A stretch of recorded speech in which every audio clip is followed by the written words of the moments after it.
Hello, welcome to the Undrafted Podcast. I am Joshua Erdman. I'm here and I'll be joined each week with Matthew Arnold, better known as Mr. Big Sky Country, better known as Matty Ice. So we're here today, Super Bowl week, so we figure this is a great time to kind of get a start to our podcast here, the Undrafted Podcast. We're looking to come to everybody once a week with all of the best happenings in sports, and we'll get a pretty quick rundown from there on all those happenings and what's to be excited about, what's to discuss, what's controversial. And Matt are going to get into all of it here as we go through it. Today's episode is going to be specifically Super Bowl related. It's what's on everyone's mind. It's what everyone wants to talk about. So we're going to dive right in.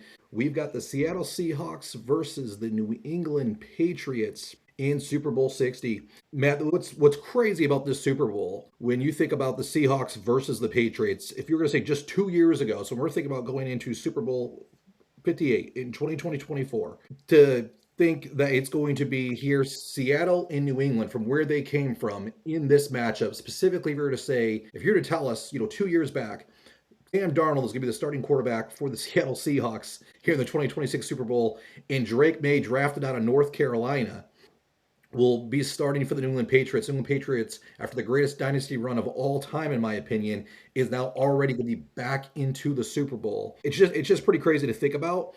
But at the same time, you can so much applaud both of these organizations. We're going to get into kind of how both of these organizations got back to this point, which is really miraculous. And it's just a lot of great work from both organizations, but it's still pretty incredible. Of course, there were some breaks along the way. I think specifically on New England's side, you could talk about Bo Nix, you could talk about what's happened to the Chiefs, and a few other things that went along there as regards to injuries and just kind of the totality of a season. Things really played out well for New England to help them with this road. But you look at New England, Seattle, both of them were two of the most balanced teams in the NFL. Actually, if you look statistically, they really two were the most balanced teams that there were. Both really good on defense. I would even say Seattle, you could even maybe label as great. And both just really efficient offenses throughout the year, which maybe not everyone was going to suspect. And that's what's led them to this point. But, man, I'm big on the Seahawks here. I think the Seahawks are the most well-rounded team in the NFL. I think they're, when you compare them to New England, almost along the line, that's like New England's really good a lot of places, but so is Seattle. And I think there are some areas where Seattle's great. So I don't know if there's any one particular, position group that I look at and say, hey, New England's got the advantage there, which is kind of crazy to say in a Super Bowl. And not that I think that's Seattle particularly, for sure is going to blow out New England, although it wouldn't surprise me. I just think New England is the underdog for a reason. I think they're up against it. I'm definitely on the Seattle side. Let's bring you in. Welcome to the show, and give us just your general thoughts here on the Super Bowl. Thanks for bringing me in, buddy. Well, I feel like I've been all over the place on how to put these teams in the Super Bowl. When you look at it, Seattle is head and shoulders, so probably like the best team in football right now, almost from start to finish. New England, I think, got the benefit of a down Bills team to help win that division. Josh Allen can't do it all, and I think that helped him out a lot. New coach, new voice in the locker room, a coach that knows how to win. The pedigree to be a New England Patriot, more or less. The right coaching was in there with Josh McDaniels. Not a good head coach, but one of the best offensive coordinators we've ever seen in our lifetime. So I think that helping the development of Drake May. I'll agree with you though. New England was a benefit of no starters on LA's offensive line. Justin Herbert's hand was hurt. CJ Stroud didn't play good against Pittsburgh, didn't play good against New England. And then Bo Nix celebrated a little too hard after beating Josh Allen. Yeah, that was massive. I mean, I think, at least from my perspective, right, like this is supposed to be Denver versus Seattle in the Super Bowl. It kind of seemed like Denver's year. Defense was absolutely nasty. Bo Nix wasn't playing great, but he was playing well. He's playing better, than what you're going to get at Stidham. Stidham had one good throw early on in that game, and then I think made a lot of backup type quarterback plays and decisions. Yep. And the game was still close, right? So I think that really, and like I said, Patriots, they've been very well-rounded. A lot of credit for getting back to this point. And they could win the Super Bowl, certainly. We'll talk about a little bit more, maybe how they go about doing that. But I do think, Seattle feels like this is kind of their year, and New England feels like they kind of lucked into getting this far, not to necessarily, getting into the playoffs and doing some things. But I think as you alluded to there too, with your guy Josh Allen, it wasn't just Josh Allen can't do everything. Josh Allen needs to do something, because in that game, Josh Allen, was not at his normal self. He was the And best player and the worst player on the field that day. it all benefited New England. I think, not to try to play down their accomplishments, but I mean, if you really take a look at specifically they're running the playoffs, as you talked about, with the Chargers offensive line and everything else. I mean, everything just really just fell into New England's lap. And listen, some of Josh Allen's play, credit New England's defense and credit the scheme that they ran for sure, as to some of the bad. But I also think too, we've seen that from Allen before, and Patriots just lucky to get a lot of it. So, but here we are. So you're with me then, Matt. Are you on the Hawks? I am on the Hawks. How it's going to go, I don't know, because either Drake May's going to play the game of his life and fall short, or Seattle is going to make it look like Peyton Manning did against Seattle 11 years ago. Yeah. Yeah, and I mean, I can see that too. I can see the Hawks defense absolutely just giving Drake May fits, and Drake May's been super composed for his first 2 years, right, and calm and collected. But this is a different stage, and that's a huge question, right, with Darnold. I mean, Darnold came off the best game of his career essentially against the Niners, but we were having, and he won the divisional round, playing pretty well too. And that was the big question, man. Darnold 2 years in a row has been about the winningest quarterback in the league, but you saw what he did in the playoff game with Minnesota last year. Absolutely laid an egg, huge reason why they lost, and he's been great in these playoffs. Now that you're in the Super Bowl, will Darnold come up short again? Will Darnold maybe be a reason why the Hawks lose? And I think the same can go for Drake May, especially against these stellar defenses that we're going to see. I personally think the Hawks just have too much talent on offense. Like, they're not going to be shut down. I also think the Hawks defense is just a little bit better than New England's. So advantage Seattle there in just the ability in that big moment with all the pressure, where New England might really struggle to get anything going offensively. And if Seattle starts really clicking on the offensive side of the ball, that's where I think this thing could get away from the Patriots, and we could see, not the best of Super Bowls play out, but at the same time, I do think a highly competitive game is very possible. I like the under on this one from a betting perspective, to be honest. I do think these defenses and the pressure on both quarterbacks is going to keep these scores more minimal. So I think it'll stay close, because I don't foresee a ton of points altogether in this game. But I do think Seattle is going to probably comfortably win it too. I don't foresee this sweating it necessarily in the fourth quarter. I mean, England might be hanging around down like 10 points.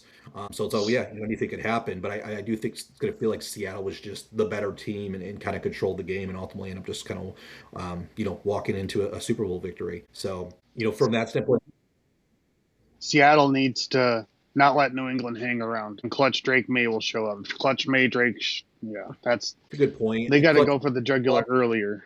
That's where Darnold maybe drops the ball, maybe like as you're right, through three quarters. That wouldn't be crazy to me if the three quarters Seattle just looks like the better team, because I think they are across the board. And then we get into the fourth quarter, they've let New England hang around, and all of a sudden Drake May stepping up, making plays to Diggs and Henry and whatnot, and Drake and Sam Darnold all of a sudden, throws a bad pick or just makes that blunderhead play, and things turn to New England, and we end up with a crazy finish with the Patriots winning. That's probably the most likely way I see the New England getting the victory, but I'm picking against it. I like the Hawks here overall. Let's jump in now, Matt, to kind of a segment we're going to like to do with a lot of these big games, and nothing gets bigger than the Super Bowl, right? Of how they got there. So I'm going to dive in here to some really fascinating, I think, aspects of how these teams were built. And we talked about it. I mean, 2 years ago, to think a Sam Darnold-led Seattle Seahawks and a Drake May-led New England Patriots would be in the Super Bowl is crazy. But how did it happen? And kind of a different tale between the two teams. And I think, like, with the Patriots, we'll start there actually, because I think with the Patriots, it's really pretty incredible that if you look at just coming into this year, so not over the last 2 years, right? So 2 years ago, they draft Drake May. And obviously bringing in Drake May, believing in him, a guy I didn't necessarily not believe in as a pro prospect, but I thought he was going to have to go to a ideal situation. And I thought, man, it's a terrible pick for New England. It's a terrible situation for Drake May to have to go to the Patriots. And I was wrong, but a lot of that credit goes to just how much the New England Patriots have done organizationally with the roster since 2 years ago as well. Part of that being, if you look into just this year alone, when you look at their starters for New England, 14 of them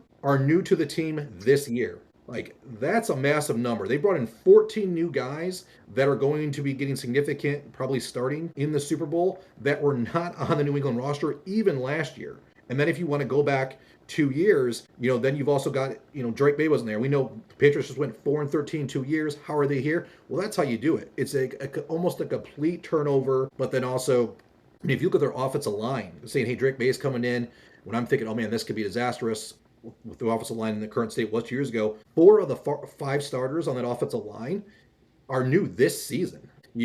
So it has been a complete changeover for that team. A lot of big acquisitions, of course. Stephon Diggs, and Matt, you kind of talk into a little bit more as well. Give me some of your just kind of takeaways on what New England has specifically done with this roster, how they've, no pun intended, crafted it to get back to another Super Bowl. When New England hadn't really had like a legit like wide receiver threat since probably like Randy Moss, because it's always been like makeshift. Wes Welker, not a household name. Edelman, not a household name.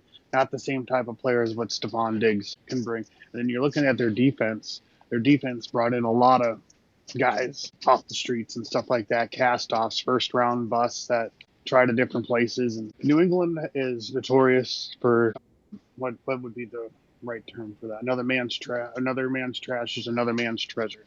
Is traditionally how they've done it. I mean, you look at the Brady years, Danny Amendola, Wes Welker, guys like that were undrafted, cut like 10, 15 times. And that's kind of how it is. It's like with them. Like you look at Robert Spillane on the defense. He was Western Michigan guy. Undrafted free agent, was with Tennessee. First year with Vrabel was there, only played 2 games, bounced around the league for a little bit. And Vrabel brought him back. I mean, who's ever really, unless you're a Michigan guy or a MAC guy, who's ever heard of him, really? And he's out there making plays. And then there was another guy out here that really. Well, Harold Landry. Want to stick to the linebackers? I mean, Harold Landry, he was a big time prospect coming out of college. And then again, Titans kind of disregarded him. Titans, obviously, they've been terrible, and I think they're like, yeah, this guy isn't worth it. One team's trash is another team's treasure. Patriots pick up Harold Landry, 8.5 sacks on the year. So I mean, what a find! Led the team in that category. I mean, absolutely agree there with that standpoint. They picked up a lot of Super Bowl experience as well. I mean, the guys that played big roles. That's going to help a young team, and a lot of these makeshift guys, the cast-off guys, it's going to help them better because there's some guys that know how to win. Like you look at, let's see, Carlton Dean played on Tampa Bay Super Bowl team a couple of years ago. Yeah, then he went to good leader. Good there. I mean, nice little pair up with Christian Gonzalez, who's shaping up to be one of the best corners in football. Matt Collins, role player on Philadelphia's Super Bowl team from when they beat Tom Brady. Mm-hmm. And then Milton Williams, left to chase the bag or left to get the bag more or less, but was a big leader on that Super Bowl team just last year. You're looking at their starters like that. A guy like Milton Williams, mixed in with all that youth and that championship experience that he brings, benefits the cast-offs like this.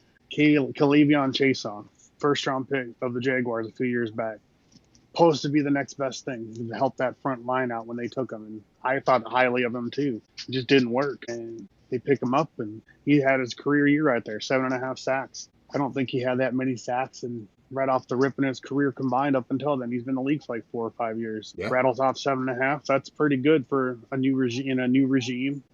Basically at the tail end of his chances, really. He bounced around that many times.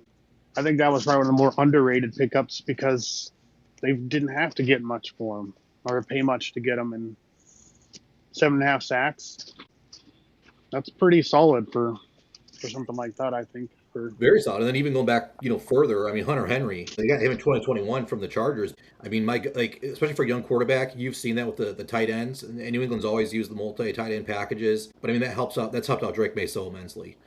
To be able to have those guys, specifically like a Hunter Henry. But even if you want to look back to really before the real work in this rebuild started coming along, Hunter Henry's one of the latest guys, if you're talking about players to start, maybe him and Stevenson, both from 2021 that are actually on this roster, making it is what it is today. So, but anytime you're going to get to this point, you're going to have to hit on big draft picks. But as you've mentioned, I mean, they've done such a phenomenal job with the free agency specifically and going out there and getting these players. But you talk about, I mean, just back-to-back years of home runs when you mentioned Christian Gonzalez and then the next year Drake May. I mean, I don't think without both those picks, they're not here. Chris Rosales, he's definitely becoming one of the best cornerbacks in the league, and we know the story with Drake May. So yeah, it's just all around. Like I said, New England, a lot of credit to getting to this point. A little bit of luck, the fact that they've been able to get all the way to the Super Bowl. I think it might just be honestly, I think they're a little early. It's not that New England, with what they've done, still weren't potentially going to get there, where they can just say, hey, match up with every team in the AFC, even if everybody's healthy, and they can find a way to win. I think we've kind of talked about some of those things that got them here, but they've done a wonderful job.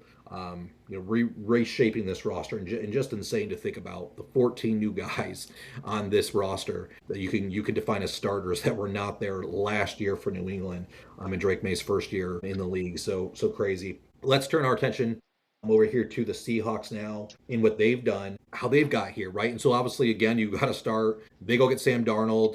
You just saw the Vikings, GM essentially get fired because he had the season he had last year. Yes, he had the clunker, and yes, they had the JJ, and all those factors go in there. But they decided to get off Sam Darnold. The Hawks quickly scooped him up, and they said, all right, let's go. Let's see what we got in Sam. And I've always been a big fan of Sam Darnold. I really like the guy. I think anybody who goes to the Jets initially, you're kind of, you're in for some troubles. I think then going to Carolina, their roster was terrible. They were in the early stages of what was a long rebuild. So it was just, a little bit of San Francisco there, where he didn't really get time to find his footing. And now he's been able to find a home these last two organizations, and especially now. And this team is loaded.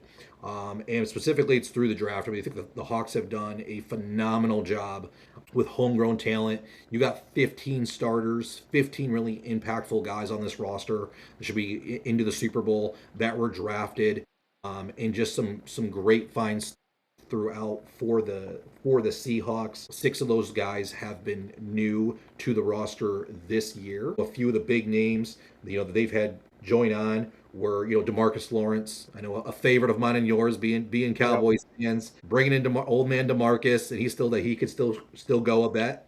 Not in his prime, but the guy's a veteran presence, a veteran leadership. Definitely had his contributions this year. And one thing I want to point out too. I mean, we talk about the draft and what's new this year. Emin Wari, round 2 pick, safety. He has been part of the heartbeat of that defense. He's been phenomenal, and I don't know if they are the defense that they are today, and then get to this point without a guy like that. And so that's just a great value pick. A day 2 steal for the Hawks from there. I also want to take a look at bringing in Rashid Shaheed in the trade, bringing over, signing Kupp after they decided, hey, Puka Nacua probably right by the Rams. We're going to let go of Kupp. We've got Puka Nacua, Kupp 2.0, and the Seahawks, again, just bringing in these guys, bringing in some of these veteran leaderships, but also, making, great picks in the draft. Greg Zabel, take him number 18 in the draft this past year as well, and really putting it in together, and then, of course, bringing over Sam Darnold. So much has been done in a short amount of time with both of these organizations to get them to this standpoint, but it's just been such a unique overhaul for really both of these teams, to get to where they're at, and just all around commended. Yeah, they did really good. I'm going to say something. I would like to chime in about Nick Eamon-Wari, their second-round pick. Yeah. Maybe a rookie on paper, but when Reek Woolen got that personal foul, it was the rookie that got into the veteran space and was acting like a veteran right there on the field. Like, he was the one that's been in the league for 3-4 years, as opposed to the other way around. And I think that's a good leader and been a big piece for Seattle going forward, who's traditionally in the last 20 years have had a great secondary, really. Absolutely, totally agree. And to put out a couple more things on the Seahawks, I think specifically, how they're kind of getting to the Super Bowl. You look at Reek Woolen, you mentioned him. He was a round 5 pick out of UTSA. I mean, what? And you look across both these rosters, actually, you actually don't find a lot of late round guys. They're all utilizing guys typically within the first 3 rounds, good veteran free agents that they've signed. That is a lot of the makeup. You're not seeing a lot of these guys that come from the later rounds. But Reek Woolen certainly is one, a 5th round pick out of UTSA that has, like I said, he's got maybe some, character concerns, right? You've seen out of Reek Woolen, but he's a heck of a player and has made up just a heck of a secondary. Maybe not quite what the Legion of Boom used to be, but hey, it's not too far off. What they're creating there. Ernest Jones might be one of just the best. I mean, you look at the production that he's had not only in the regular season, but in the playoffs for the Hawks so far too. They traded for the Hawks last year in 2024 for Jerome Baker, and a 4th round pick that they sent to the Titans. And they got this guy who has been just impactful. Like I still don't know how good Ernest Jones really is, but I mean, if you look at his production for the Hawks this year, it's been right up there with anybody. And I think he's the only one that's got an interception right now for the Hawks this postseason. He's been great, lights out, and yeah, they've really just done quite the turnaround and getting believing in Sam Darnold, Mike Waddell going out there, putting his trust in him, getting into this offense. And we haven't talked about our boy K9, right? And JSN, I mean, because they're the obviouses, right? They're great players, and I've been saying this too. I think the Hawks absolutely benefited from Charbonnet going down because all season long, someone who having K9 on his fantasy team just pulling my hair out, going crazy about the amount of playing time and snaps being shared with K9 to Zach Charbonnet. And then even in the red zone, like Charbonnet was the guy they went to, and now you're seeing the playoffs with Charbonnet out. Like K9 is an absolute stud. He's a do everything running back. And they picked JSN. In the draft, he was definitely a first round guy, but they got him at number 20. Like a lot of teams passed over JSN, and he's definitely, I don't think without question, a top 5 receiver in the league. And you've got to be able to hit on some of those picks. So again, it just illustrates the things that they've done. K9 too. K9 did go to the second round as a running back. Their values a lot of times are very much questioned. You don't see a lot of running backs going the first. So I think he was one of the top running backs picked in the draft. But a lot of other teams obviously had a chance at him too. And the Seahawks end up with both of these guys 20 or later in the draft. So I'm just very well commended. And yeah, for neither of these teams was a fluke. It was a great job, from the outside in on building these rosters. From that, let's jump in here real quick to what we're gonna do, a segment called Top 5 here with me and Matt. We're gonna give our top 5 in this edition of impactful players that we foresee in the Super Bowl. So this doesn't necessarily mean like these are the guys we think are going to do great, are going to be the MVPs. These are the guys that, hey, if they have a phenomenal game, if they do end up as an MVP, or if they really shit the bed for a better term, within the Super Bowl, if they don't have that great of performance, it's going to be impactful and potentially going to lead for a loss. So Matt, I'll start here. I'll kind of run into it real quickly. So we're going to start from 5, go to 1 on who those impactful players are. That's going to, their performance is going to matter most in the Super Bowl this coming weekend. So you actually touched on it a little earlier. I'm going to go with Harold Landry, as we talked about that great find for New England, and specifically here, it's really the whole linebacker group. Because this linebacker group for New England, we talked about the 8.5 sacks, we talked about the 7.5 sacks for Chasen. They had 20 of the team's 48 sacks on the year came from the 3 starting linebackers. So nearly half of them. So they are super impactful, and I think those linebackers not only have played well, but I think they're going to be very impactful. And Landry's that guy I see that can have the most production, trying to get past that Seahawks offensive line, because that's what they need. I think they need to make Darnold very uncomfortable in this football game for New England to have a strong chance. Because if we see that, that's how we walk it away. Like Sam Darnold having a terrible game, having flashbacks to that Vikings playoff loss last year. That's how I see New England, right, winning this football game. They're going to have to make it tougher. If Darnold goes out there and he plays a great game, and I'll get to him, I don't know how there's a chance for New England. So, but I think New England's one of their best opportunities to give Darnold fits is going to be from that linebacking core, and specifically I'll look at Harold Landry. Number 4, this isn't a big surprise, it's JSN. He might be the overall best player in this football game, right? So if JSN, I can see, I don't know if JSN has to have a major game, he has to win MVP, but like if we end up in a game where JSN has like 38 yards on 5 receptions, I don't think Seattle's winning that football game. So I do think he's a guy that you could expect going to have big numbers, especially in a Seattle win. And I think they're going to need him to make plays. They'll move him all around too. So like it's gonna be tough for Christian Gonzalez just to shadow him. It's something the Seahawks do really well. They'll put JSN on both sides of the fields from the slot. He'll spread out. It'll be almost impossible just to match up. We know it's a fascinating matchup, and we'll definitely see it at times. But I'm sure the Seahawks are working it in. So, that Gonzalez won't be able to just be on him every play. He'll get plenty of other opportunities against other coverages out there as well. At 3, we talked about him. I do got Imanawari. Like he has been so key to that secondary. And again, you could call this the secondary for Seattle. I foresee this secondary giving Drake May a lot of problems. I really believe when I look at the matchup between the corners and the safeties, secondary as a whole, what they can do and how they've played so well together against the receiving options for New England, I think it's advantage Seattle. And again, that's going to make life super tough on Drake May. Because I also just don't believe, like, hey, you can just hand the ball off to Ramondre Stevenson, a guy who's not in my top five, because I think if Stevenson doesn't have a great game, I can still see New England possibly winning. If Drake May could find a way to kind of nickel and dime against that secondary, against the defensive back seven for Seattle and win. I don't think that's going to happen, but that would be the way. Hey, New England, confetti falls. New England's holding it. I'm going to say, yep. You know what? Drake May, Hunter Henry, Stephon Diggs. That passing attack was just a little bit more efficient than I figured it could be. And I think Amanda Worry is just a guy who I could see having a very big impact in making Drake May's life very tough, and ultimately leading the Seahawks to a Super Bowl. And then 2-1. I mean, this should be no surprise. At 2, I got Drake May. I got 1, I got Sam Darnold. It's the quarterbacks. They're usually the most impactful. Sometimes you can see it go other ways, but I do think I put Darnold at 1 over May, because I do think that the Hawks will typically rely on the passing attack a little bit more to get going, where I could see a game plan for New England being very much focused on, using Ramondre Stevenson and just running the football and trying to just sustain long drives, efficiency out of Drake May, where you could see Seattle be more on the attack. And I think Drake May's, or sorry, Sam Darnold's going to have to play well. Whereas if Drake May comes out of this playing okay, then if the Patriots defense really stands on its head and makes life tough for Darnold, and Ramondre Stevenson and that offensive line there in New England is really effective, and they control the ball throughout and they control the clock. I can see that as a direction more for them, where I think Darnold's going to be relied on to make plays. So that's why I've got him as my number one most impactful player. That's probably going to decide the Super Bowl, is the performance we see out of Sam Darnold. And I'll go to you, man, on your top 5. You want to shoot through them? Yeah, awesome. Thanks, buddy. I'm going to go right off the rip. K9's got to get going. I think K9 is probably the most impact. If he doesn't get going, Sam Darnold, New England needs to make Sam Darnold beat him. So if K9 is not going, I feel like that's going to have one of the biggest impacts right there. That could be a reason why New England wins the game if K9 doesn't get going. Is that your number one?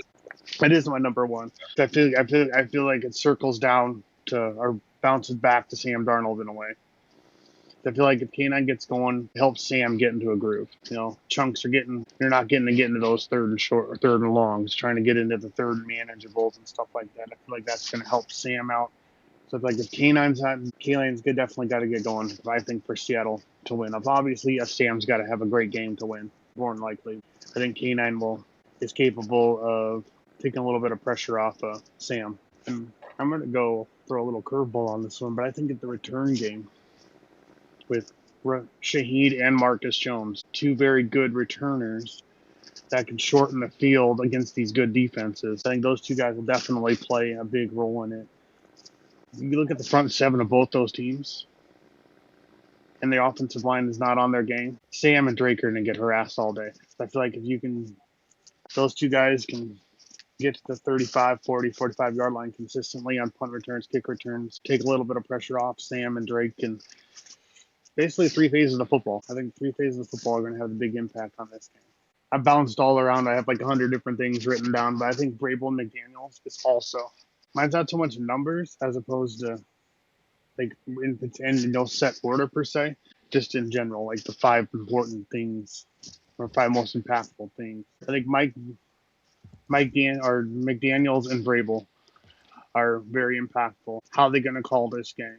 How are they going to adjust throughout the game? I don't worry so much. No, I take that back. Hold on. Jitters. I had this one sounded good when I wrote it down and talked it out, and then I'm actually under the gun now. But I think their impact, because they've been there before, as Vrabel being a player in it, McDaniels coaching in what is almost all 11 Super Bowls now that New England's been in since our high school.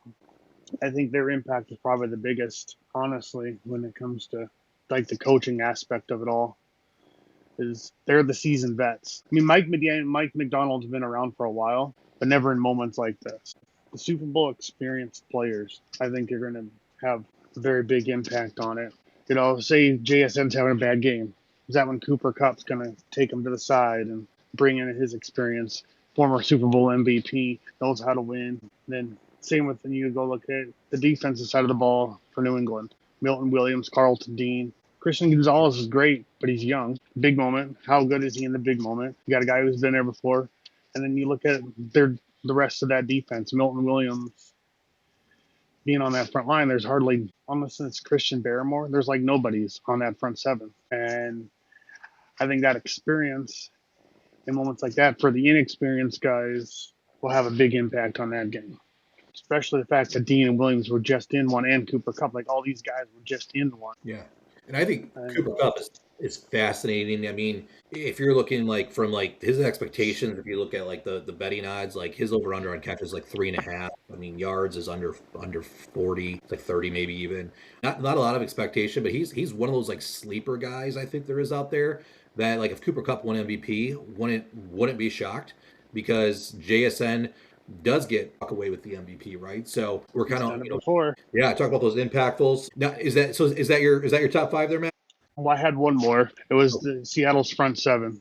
Getting Seattle's fronts are more so their front line, but I guess I'm not quite sure exactly how Seattle uses their linebackers, but I guess their front seven would against that offensive line. I mean, there's a good vet in Morgan Moses on there, but Will Campbell has looked like he's on roller skates. And if they can push that pressure into Drake May, make Drake May's day a living heck, because I'm going to throw a sixth one on there based off of the Seattle front seven is going to be ball security for the players that are known to fumble the balls.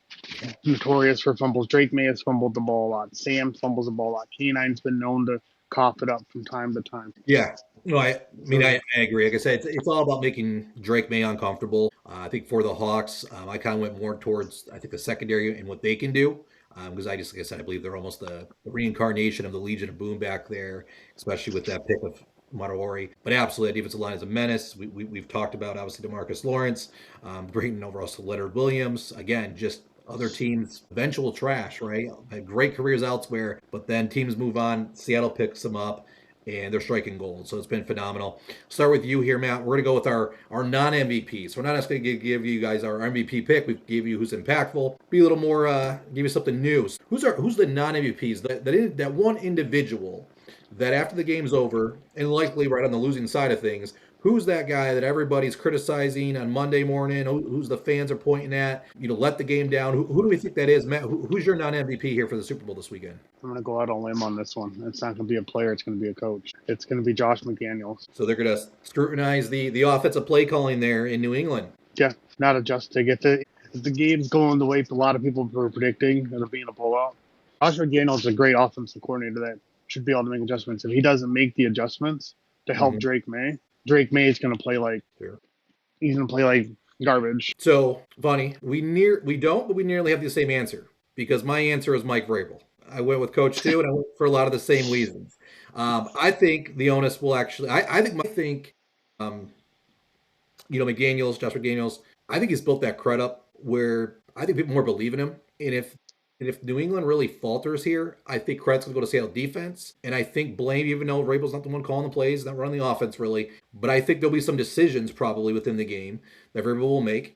And I think he's a guy who he does get aggressive. And I think this is a defense that can make you pay when you try to get aggressive on them. So I see that blame going towards the coach. Maybe more than they're going to put on a young quarterback like Drake May, who's already exceeded, I think, so many people's expectations. Because I do think that's what happens.